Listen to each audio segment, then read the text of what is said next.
Hello बच्चों, सभी का स्वागत है भाई।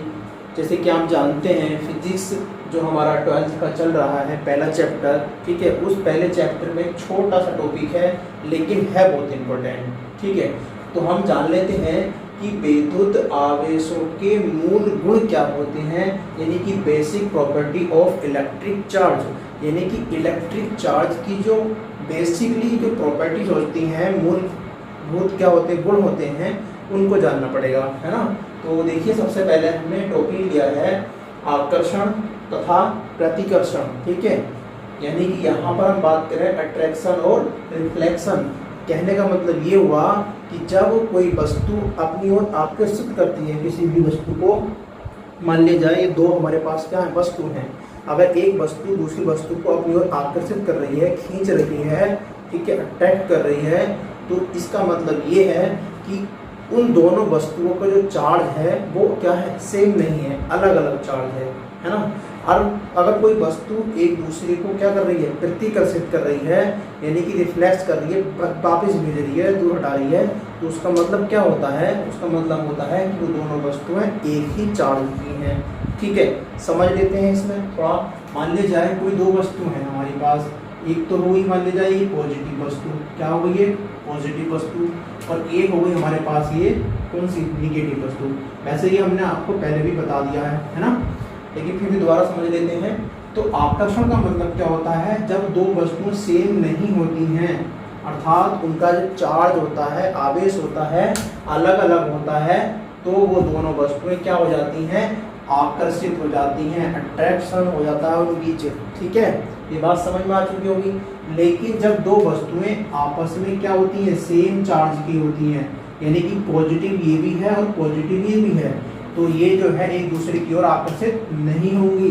अगर हम बात करें दोनों वस्तु निगेटिव ले लें, ठीक है, दोनों वस्तुएं निगेटिव ले लेते हैं, तो भी वो एक दूसरे की ओर आकर्षित नहीं होंगी, तो वो क्या होंगी, प्रतिकर्षित होंगी। ये बात आप लोगों की समझ आ चुकी होगी, है ना। क्योंकि मैं ज़्यादा विस्तार से नहीं समझाना चाह रहा, ठीक है, क्योंकि जो आपका जो सिलेबस है उसके अकॉर्डिंग ही मैं चलूँगा, ठीक है, जिससे कि आप लोग अच्छे सिलेबस को समझ भी पाओ और अच्छे से आपके मार्क्स भी आ जाए, है ना। उसके बाद हमारा दूसरा टॉपिक बनता है आवेश का संरक्षण। बहुत बार आप लोगों ने चीज़ को पढ़ा होगा, ठीक है, बहुत बार पढ़ा होगा, लेकिन ये बात समझ में नहीं आती होगी, है ना। कहने का मतलब ये है कि आवेश को ना तो उत्पन्न किया जा सकता है, इसका मतलब क्या है कि आवेश को ना तो उत्पन्न किया जा सकता है और ना ही उसको नष्ट किया जा सकता है। सिर्फ किया जा सकता है तो केवल एक वस्तु से दूसरी वस्तु की ओर आकर्षित, मतलब स्थानांतरित किया जा सकता है। क्या करा सकता है, स्थानांतरित किया जा सकता है, यानी कि एक वस्तु का चार्ज दूसरी वस्तु के ऊपर चार्ज भेजा जा सकता है, सिर्फ इतना किया जा सकता है ना। तो इस चीज़ को आप समझ गए होंगे। अब इसको समझने के लिए तीन टॉपिक हमने यहाँ पर रखे हैं, जैसे कि दो वस्तुओं को रगड़ने पर। पहला पॉइंट क्या है, दो वस्तुओं को रगड़ने पर। अगर हम दो वस्तुओं को रगड़ते हैं आपस में, ठीक, सपोज दैट आप किसी भी मान लीजिए तो कंघा ले लेते हैं, ठीक है, बाल काटने वाला कंघा, उस कंघे को सूखे बालों से रगड़ते हैं, उस कंघे को सूखे बालों से अगर रगड़ते हैं, रगड़ने के बाद क्या होता है, उस कंघे को छोटे छोटे तिनके या फिर कह सकते हो कागज के टुकड़ों के पास लेके जाते हैं, तो वो कागज के टुकड़े उस कंघे की ओर आकर्षित हो जाते हैं, चिपक जाते हैं, ठीक है।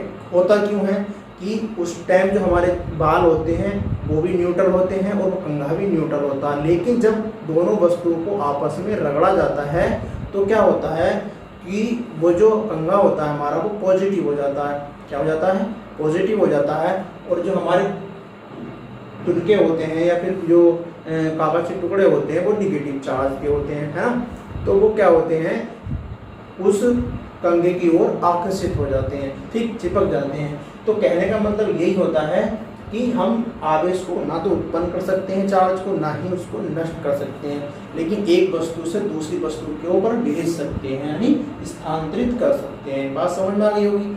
चलिए, जैसे कि आप यहाँ देख रहे हैं, है ना, कोई दो वस्तु ले ली हमने, कोई चार्ज दिखाई नहीं दे रहा, लेकिन जब हम दोनों वस्तु को रगड़ते हैं और जब अलग करते हैं तो एक वस्तु क्या हो जाती है हमारी, पॉजिटिव हो जाती है चार्ज की, और दूसरी वस्तु हमारी निगेटिव चार्ज की हो जाती है। ये बात तो आप लोगों को समझ आ चुकी होगी, है ना। अब उसके बाद आता है युग्म उत्पादन, यानी कि कहने का मतलब ये हुआ, युग्म उत्पादन का मतलब क्या होता है कि एक गामा फोटोन की जो ऊर्जा होती है वो मान ली जाए 0.02 मिलियन इलेक्ट्रॉन वोल्ट होती है ना। जब ये किसी नाभिक को दी जाती है सारी ऊर्जा, और देने के बाद क्या होता है उसके अंदर वो ऊर्जा समाहित हो जाती है यानी, और उस परमाणु का नाभिक का क्या हो जाता है, विनाश हो जाता है, वो फट जाता है। वो फटने के बाद वो क्या क्या निकालता है, एक इलेक्ट्रॉन एक पॉजिट्रॉन निकालता है। क्या निकालता है, एक इलेक्ट्रॉन और एक पॉजिट्रॉन का युग्म तैयार हो जाता है, इसलिए हम युग्म उत्पादन बोलते हैं। ठीक, नहीं यही बात समझ में, दोबारा समझो। अगर कोई नाभिक है हमारा, ये समझे नाभिक है कोई परमाणु का, ठीक है। इस नाभिक के अंदर अगर हम इतनी सारी ऊर्जा दी जाए इसको, ठीक है, तो इस नाभिक का क्या होगा, विनाश हो जाएगा, फट जाएगा, नष्ट हो जाएगा, है ना। होने के बाद इसके अंदर से क्या निकलेगा, तो आप कहोगे कि एक पॉजिट्रॉन और एक इलेक्ट्रॉन निकलेगा, ठीक है। यानी कि ये पॉजिट्रॉन और इलेक्ट्रॉन का युग्म तैयार हो जाएगा, उत्पन्न हो जाएगा, ठीक है। तो हम इसको बोलते हैं युग्म उत्पादन। बात समझ में आ गई। आगे चलते हैं। उसके बाद आता है युग्म विनाश, ठीक है। युग्म विनाश कहने का मतलब यही है यहाँ पर, लेकिन यहाँ पर क्या हो रहा है, ये दोनों जो पॉजिट्रॉन और इलेक्ट्रॉन है, उन दोनों को जब हम एक साथ जोड़ते हैं या फिर एक पास लेकर के आते हैं एक साथ, ठीक है, नजदीक लेकर आते हैं, तो उनसे क्या होता है, दो गामा फोटोन बनते हैं। क्या बनते हैं, दो गामा फोटोन बनते हैं, ठीक है। इस बात को आप ध्यान रखोगे, ठीक, दो गामा फोटोन बनते हैं। ये चीज़ आप लोगों को आई होप समझ में आ चुकी होगी, ठीक है।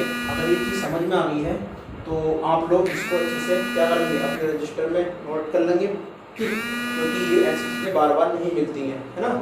तो और एक बात मैं बता दूं कि आपका जो है 1 अगस्त से लेकर कितने से 1 अगस्त से लेकर 15 अगस्त तक 2022, ये एक ऐसी डेट है, अगर आप लोग एडमिशन लेते हो, ठीक है, रजिस्ट्रेशन कराते हो, तो आप लोगों की फीस में बहुत ज़्यादा मतलब कह सकते हो डिस्काउंट मिल रहा है, ठीक।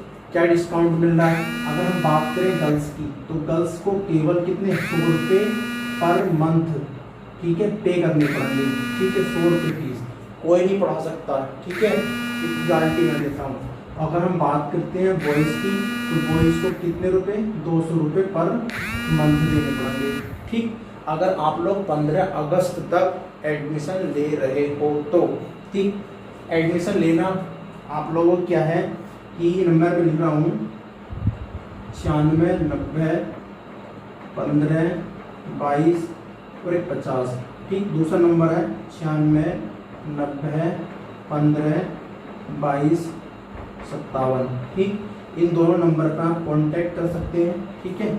कॉन्टैक्ट करने के बाद आप लोग क्या करेंगे, एडमिशन ले लो। लेने के बाद अगर 15 अगस्त तक आपने ले लिया तो आपकी जो फीस होगी क्या होगी, गर्ल्स की 100 रुपये और बॉयज़ की 200 रुपये होगी।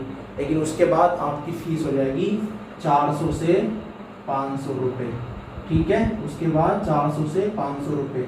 और मैं गारंटी देता हूँ, अगर आप लोग मन से अगर पढ़ना चाहते हो तो मैं 90 प्लस, कितने 90 प्लस नंबर अगर नहीं आए ना तो बात बेकार रही, ठीक है। 90 प्लस नंबर आएंगे आपके फिजिक्स के अंदर, ठीक, ये मैं गारंटी देता हूँ, सही है। क्योंकि 95 प्लस नंबर आ चुके हैं हमारे बैच में, 95 प्लस नंबर हमारे बैच में फिजिक्स के अंदर आ चुके हैं। इस चीज़ को आप ध्यान रखना, ठीक है। बहुत अच्छे से कॉन्सेप्ट को क्लियर करके समझा के मैं आगे बढ़ूँगा, ठीक है। कोई भी टॉपिक नहीं छोड़ने वाला, ठीक। लेकर यहाँ से लेकर आपके बीएससी या फिर आप जो है एमएससी जो भी कुछ करोगे तो आप लोगों का कॉन्सेप्ट क्लियर हो जाएगा, ठीक। अब चलिए मिलते हैं फिर नए टॉपिक के साथ। Thank you class.